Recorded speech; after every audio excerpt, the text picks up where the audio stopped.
Kill betting apps. మన తెలుగు రాష్ట్రాలలో betting apps గురించి ఐపీఎస్ సజ్జనా సార్ గారు, దాంతోపాటు యూట్యూబర్స్ ఎంతోమంది పోరాటం చేస్తున్నారు. ఈ బెట్టింగ్ యాప్స్ ప్రమోషన్లు ఎవరైతే చేస్తున్నారో వాళ్ళ మీద ఖచ్చితంగా కేసులు ఫైల్ చేయాలన్న ఉద్దేశంతో చేయాలని చేస్తున్నారు. అయితే ఇక్కడ ఒక ఇంట్రెస్టింగ్ మ్యాటర్ ఏంటంటే, తెలుగు రాష్ట్రాలలో యూట్యూబ్ చరిత్రలో పాన్ ఇండియా యూట్యూబర్ అంటే ఎవరు గుర్తుకొస్తారు మనకు? హర్ష సాయి. హర్ష సాయి నిన్న ఏం చేసిందంటే టీవీ ఫైవ్లో ఒక ఇంటర్వ్యూ ఇచ్చింది. ఏం ఇంటర్వ్యూ అంటే, ఆ ఇంటర్వ్యూలో బాగా మీకు తెలివి, బుద్ధి, జ్ఞానం ఏమైనా ఉంటే ఈ వీడియో మొత్తం చూసి 10 మందికి షేర్ చేసి మీరు ఏంటివో మీరు సత్తా చాటుకోరు. తను ఏం చెప్తున్నాడంటే, నేను జనాలకు యూజ్ అయ్యే విధంగానే వీడియోస్ చేస్తాను. ఓకే, జనాలకు యూజ్ అయ్యే విధంగానే వీడియోస్ చేస్తాను అంటే దాదాపుగా తనకు యూట్యూబ్ ఛానల్స్ 1 కాదు, 2 కాదు, 3 కాదు, ఒక 5-6 ఛానల్స్ ఉంటాయి. హిందీ అని చెప్పేసి, తెలుగు, కన్నడ, తర్వాత నెక్స్ట్ వచ్చేసి తమిళ్లో, ఇట్లా ఒక 5 ఛానళ్ళు 6 ఛానళ్ళు మెయింటైన్ చేస్తుంది హర్ష సాయి. అయితే తను ఏం చేస్తాడంటే, ఒక నిరుపేదలకు ఏం చేస్తాడంటే, అది నిజమా అబద్ధమా పక్కన పెడితే అందులో మంచి ఒక కంటెంట్ చూపించుకుంటాడు హర్ష సాయి. అంటే వాళ్ళు మొత్తంలో మిస్టర్ బీస్ట్ తన కంటెంట్ని హయ్యర్లో ఎట్లా చూపించుకుంటాడో, మన ఇండియా పక్కన పెడతాం, మన తెలుగు రాష్ట్రాలలో హర్ష సాయి తన కంటెంట్ని అంత టార్గెట్ చేసి హైలో చూపించేస్తాడు. మరి ఇంత టాలెంట్ ఉన్న హర్ష సాయికి బెట్టింగ్ యాప్స్ గురించి సరిగ్గా తెలియదంట. ఇది మనం నమ్మాలి. అయితే అక్కడ ఏమంటాడంటే, అయితే ఒక్క యూట్యూబర్ని ఫాలో అవుతున్నారు అంటే, ఒక్క సబ్స్క్రైబరు ఎంత ట్రస్ట్గా ఉంటే, ఆ యూట్యూబర్ మీద ఎంత నమ్మకము, ఎంత ప్రేమ, ఎంత ఆప్యాయత ఉంటే హర్ష సాయిని కొన్ని మిలియన్ల మంది, 1 మిలియన్ల మంది తనని ఫాలో అవుతారు.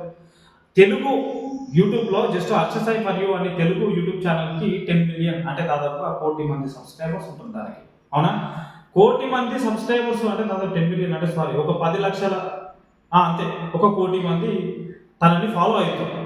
అంటే మరి అంతమంది ట్రస్ట్గా ఫాలో అవుతున్నప్పుడు హర్ష సాయి బెట్టింగ్ యాప్స్ని ప్రమోషన్ చేసాడు. మరి ఒక ధోని చేస్తున్నాడు, విరాట్ కోహ్లీ చేస్తున్నాడు, సో అండ్ సో క్యాండిడేట్ చేస్తున్నాడు. గూగుల్ యాడ్ సర్టిఫికెట్ ఉన్నట్టే మీరు చేయొచ్చు అనేసాను. ఓహో అలాగా అనేసాను. ఒకవేళ గూగుల్ యాడ్ సర్టిఫికెట్ లేకపోతే దానికి కాపీరైట్ స్ట్రైక్ పడుతుంది అనేసాను. ఓకే, గూగుల్ యాడ్ సర్టిఫికెట్ ఉంది, వాళ్ళు జిఎస్టీ కడుతున్నారు, ఇది ప్రాపర్ లీగల్గా ఉంది. పెద్ద పెద్ద సెలబ్రిటీస్ ప్రమోట్ చేస్తున్నారు, సూపర్ స్టార్స్. మీరు హర్ష సాయి నీకు ఒకటి చెప్తున్నా చూడు, పెద్ద పెద్ద క్రికెటర్స్ దీన్ని చేస్తున్నారని చెప్తున్నారుగా. ఆ పెద్ద పెద్ద క్రికెటర్స్ మాట ఎవడు నమ్మడు. ఎందుకో తెలుసా? అందరికీ అనుసంధానంగా మన అందుబాటులో ఉండే ఒక ఏమంటారు చూసినావా, ఒక ఏమంటారు మన పబ్లిక్ ఫిగర్ అంటే ఎవరో తెలుసా? యూట్యూబర్ అనేటోడు దగ్గరలో ఉండే ఒక మంచి హీరో లాంటోడు.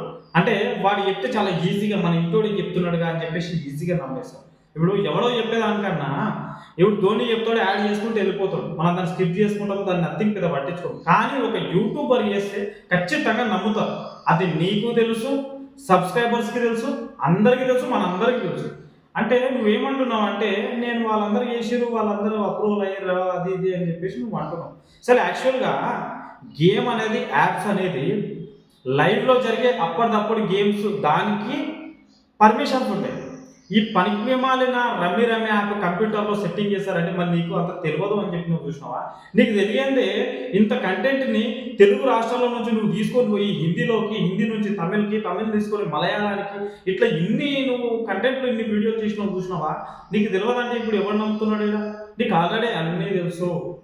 దాదాపుగా నీకు అన్ని ఛానల్స్ కలిసి ఒక్క వీడియో పెడితే నీకు దాదాపుగా 40 మిలియన్ వ్యూస్ వస్తాయి, 40 మిలియన్ వ్యూస్ వస్తాయి. నీకు ఒక 40 మిలియన్ వ్యూస్ అంటే దాదాపుగా నీకు ఒక్క వీడియోకి 40 మిలియన్ వ్యూస్ అంటే దాదాపుగా ఇప్పుడు మనం ఏం చేద్దామంటే అమౌంట్ ఎంత వస్తుంది అంటే 40 × 30,000 రూపాయలు వేసుకున్నా కానీ, 40 × 30,000 రూపాయలు వేసుకున్నా కానీ దాదాపుగా నీకు ఒక 12 లక్షల నుంచి 25 లక్షల మధ్యలో, 12 లక్షల నుంచి 20 లక్షల మధ్యలో నీకు పేమెంట్ వస్తుంది. 12 లక్షలు కాదు, 14 లక్షల నుంచి 20 లక్షల చిల్లర పేమెంట్ వస్తుంది ఒక్క వీడియోకి. నీకు తెలుగు, హిందీ, తమిళ్ వీటన్నింటిలో మీకు డబ్బులు సరిపోవట్లేదా? ఒకటి ఆలోచన చేయండి మీరు. అమాయకమైన జనాలని టార్గెట్ చేసి మీరు పెట్టడం వల్ల నీ వీడియోని దాదాపు 50 లక్షల మంది చూస్తే 50 లక్షల మందిలా కనీసం ఒక 20,000 మంది నీ వల్ల బెట్టింగ్ యాప్స్‌లకి వాళ్ళు లాగిన్ కాలేరంటావా? ఎట్లొస్తాయి? ఒక కంప్యూటర్ సెట్టింగ్ ఉంటది. ఒక రమ్మి గేమ్ ఉంటది. కంప్యూటర్ సెట్టింగ్ అయిపోతది. వీడు ఏ పత్తా చేసినా గానీ వాడికి పత్తా పడదు. ఎందుకంటే కంప్యూటర్ సెట్టింగ్ ఉంటది. ఇప్పుడు కోట్లు సంపాదించొచ్చు బెట్టింగ్ యాప్స్‌లో లక్షలు సంపాదించేటటువంటి నువ్వెట్లా నమ్మినావు? నువ్వెట్లా నమ్ముతున్నావు? అసలు సబ్స్క్రైబర్స్ మీరెట్లా నమ్ముతున్నారు ఒకసారి ఆలోచన చేయండి. నువ్వు వాడు కోట్లు ఎందుకు ఇస్తాడు నీకు యాపోడు? వాడు కోట్లు సంపాదించక ట్రై చేస్తాడు. నీ దగ్గర కొల్లగొట్టడానికి మీ దగ్గర ప్రతి 1000 రూపాయలు ప్రతి లక్ష జమేసి వాడు కోట్లు సంపాదిస్తాడు. వాడెందుకు మీకు డబ్బులు ఇవ్వాలి? బెట్టింగ్ యాప్ వాడు ఎందుకు ఇస్తాడు మీకు డబ్బులు? ఒక్క యాప్ని ప్రమోషన్ చేస్తే వీళ్ళకు గాయస్ వినండి లక్షల అమౌంట్ వస్తుంది. వీళ్ళకి యూట్యూబ్లో నుంచి ఒక సాధారణమైన దీని తర్వాత చెప్తాను, దీని గురించి తర్వాత వీడియో ఇంకో కంటెంట్ ఉంది దాని గురించి చెప్తాను. ఒక సాధారణంగా ఒక వ్యక్తి నెలకు 50,000 సంపాదించడమే మహా గొప్ప గవర్నమెంట్ ఎంప్లాయ్. అటువంటిది యూట్యూబర్ లక్షలు సంపాదించవచ్చు. దాని మీద కష్టం అంతే ఉంది, దాని వెనకాల కష్టం అంతే ఉంటుంది, ప్రతిఫలం అంతే ఉంటుంది. మనం గవర్నమెంట్ జాబ్కి ట్రై చేసేటప్పుడు మనము సంవత్సరంలోనే క్వాలిఫై అవుతామా? ఒక కానిస్టేబుల్ కావాలంటే సంవత్సరంలో క్వాలిఫై కాగలుగుతామా? కాలేము కదా. 1 పడుతుంది, 2 పడుతుంది, 3, 4, 5, 10 సంవత్సరాల ప్రిపరేషన్లో జాబ్ వచ్చిన వాళ్ళు కూడా ఉన్నారు. యూట్యూబ్లో కూడా అంతే.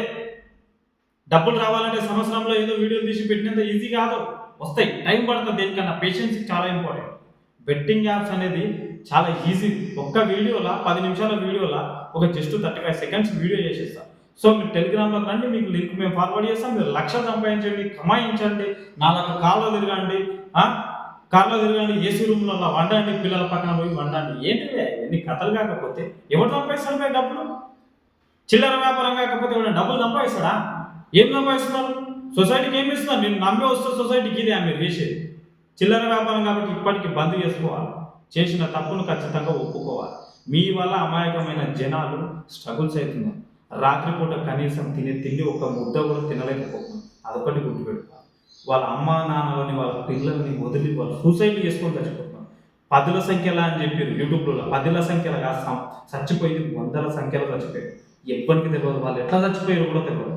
దాదాపుగా మా గ్రామానికి దగ్గరలో ఉండే దగ్గర ఒక అబ్బాయి బీటెక్ చదువుతున్న ఒక అబ్బాయి ఇట్లనే బెట్టింగ్ ప్రమోషన్స్ నమ్మి కొన్ని కోట్లు నాశనం చేసేసింది. వాళ్ళ నాన్న కష్టపడి పొలాన్ని కొంటే నా కొడుకు చచ్చిపోవద్దు అన్న ఒక ఉద్దేశంతో పొలమంతా అమ్మితే కూడా అప్పులు తీరలేదు. పాపం చాలా కాస్ట్లీ ల్యాండ్ అమ్మేసుకొని ఈరోజు రోడ్డు మీద పడ్డారు. వాళ్ళ కుటుంబానికి ఏం చెప్తాం? వాళ్ళ తండ్రి నా కొడుకు చచ్చిపోవద్దు అన్న ఒక్క ఉద్దేశంతో, నా కొడుకు చచ్చిపోవద్దు అన్న ఉద్దేశంతో ఆ తండ్రి ఆ కొడుకు కోసం పొలం అమ్మేసాడు. నాకు ఇంపార్టెంట్ నా కొడుకు, ల్యాండ్స్ కాదు, పైసలు కాదనుకున్నాడు. మీలాంటి చిల్లర నా కొడుకులు ఉండడం వల్లనే ఈరోజు సొసైటీ వెళ్ళిపోతుంది. ఎంతోమంది అభాగ్యులు స్ట్రగుల్స్ అవుతున్నారు.